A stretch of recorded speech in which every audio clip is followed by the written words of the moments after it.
Shkaqet e djegjes pllakës zakonisht janë prej adapterave të falsë edhe adapterave të lirë. Pllaka është pjesa kryesore kur ruhen dhonat e telefonit ose një pajisje, çfarë do lloj pajisje që është. Spari duhet me pas njohuritë bazë për riparimin e pllakave. Si për shembull njohja e komponenteve, mundja me bë matjet kur na vijnë për varësisht prej cilit çip është djeg, në maksimum mundohemi të rrim karshim mështerisë edhe ta bëjmë punën ashtu siç duhet. Mobil Shopa ka shumë, por jo të gjithë mund të bëjnë edhe servisimin e telefonave. Me shi telefona thuhet se mjafton me pas një pjesë të parave dhe me çel një lokal apo dyqan. Por me bën servisimin e telefonave duhesh me pas shkollë. E çysh bëhet kjo shkollë e mësojmë në vazhdim. Shitje, blerje, dekodim, aksesor, riparim profesional. Përshëndetje, unë jam Duval Halidi, jam pronari i Mobil Shopit 33 Mobile, merrna me shitjen dhe servisimin e telefonave. Po përafërsisht merrem që 20 vite me këtë punë, domethënë prej fëmijërisë. Së pari me shitje, pastaj me programim, së fundi me servisim. Parimin e telefonave duhet së pari shkollë, pastaj përvojë. Unë kam shkollën e mesme të përfunduar, e kam IT, bazat e elektro që kam mësuar në shkollë, domethënë njohjen e komponenteve, matjet, shumë çka që lidhen me zanatin e punën time. Së fundi jam duke kryer një kurs te një kompani e njohur kineze për servisimin e riparimin e telefonave. Është punë që i ka rreziqet e veta. Më shumti duhet të jepet rëndësi të dhonave të telefonit, jemi të kujdesshëm ndaj klientelës, duke ruajtur gjithmonë privatësinë e tij dhe duke mos ia dëmtuar asnjë pjesë tjetër përveç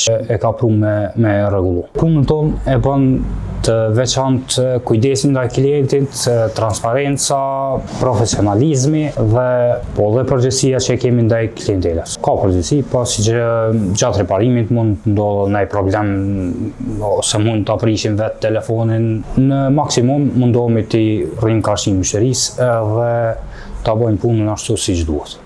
Spari duhet me pas njohuritë bazë për riparimin e pllakave. Si për shembull njohja e komponenteve, matjet, gjitha këto sene mësohen në shkollë të mesme, besoj, si lamp bazat e elektroteknikës, aty përfshihen matjet, njohja e komponenteve, shumica e seneve që të vijnë për me riparu një pllakë. Pllaka është pjesa kryesore kur ruhen dhonat e telefonit ose një pajisje, çfarë do lloj pajisje që është. Po është punë e ndihshme se ki të bëhesh me pjesë shumë të vogla të integruar në pllakë. Rreziqet e kësaj janë se pllaka mundet me u dëmtu edhe dhonat e mështerisë nuk mundesh me i nxjerr më. Ka edhe raste kur janë prej aksidenteve ndryshme ose kur është pllaka e thyme, edhe atëherë bëjmë ndrimin e pllakës, e zhvendosim procesorin, hard diskun edhe pjesë tjera që nevojiten në pllakë tjetër për me i ruajt dhonat e mështerisë. Nëse digjet pllaka, digjet procesori që është kryesor për ruajtjen e dhonave ose hard disku, atëherë nuk ki mundësi tjetër për me nxjerr dhonat. Nëse edhe dëmtohet pllaka në qipa tjera që janë qipat rrymës, të Wi-Fi-s ose shymet komplet pllaka, është edhe një mundësi e fundit, domethënë zhvendosja e qipave në një pllakë të re. Tash jam tu punu me një iPhone 13 Pro, ky ishte i djegur prej rrymës, edhe pjesën tjetër e kemi rregulluar, kemi ndrru qipat e rrymës, tash jemi tu pastru pllakën me bashku me pjesën tjetër, domethënë me pjesën e procesorit. Kjo është çka shihet është pjesa e valve dhe të Wi-Fi-s. Shkaqet e djegjes pllakës zakonisht janë prej adapterave të falsë edhe adapterave të lirë. Fari kryesor është adapteri. Fari kryesor është adapteri. Ka adapter original, po nuk mundet të logjikisht një adapter original nuk mundet më ka ma lirë se në kompaninë e Apple-it. Se adapterat që janë fals nuk kanë kontroll, që në thonë të rrymës edhe që janë rrymë ma shumë edhe djek pllakën.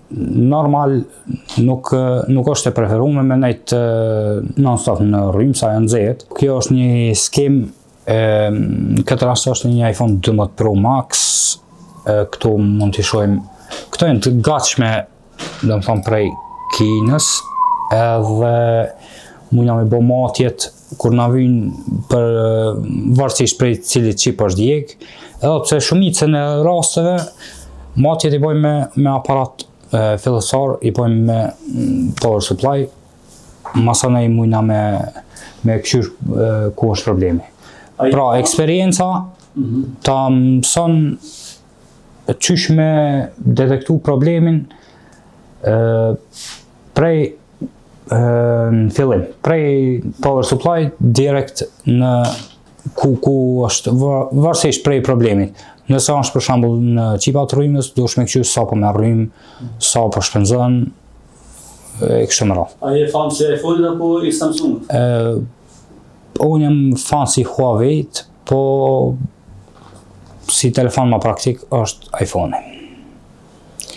Është edhe më i riparueshëm, pjesë ka më shumë.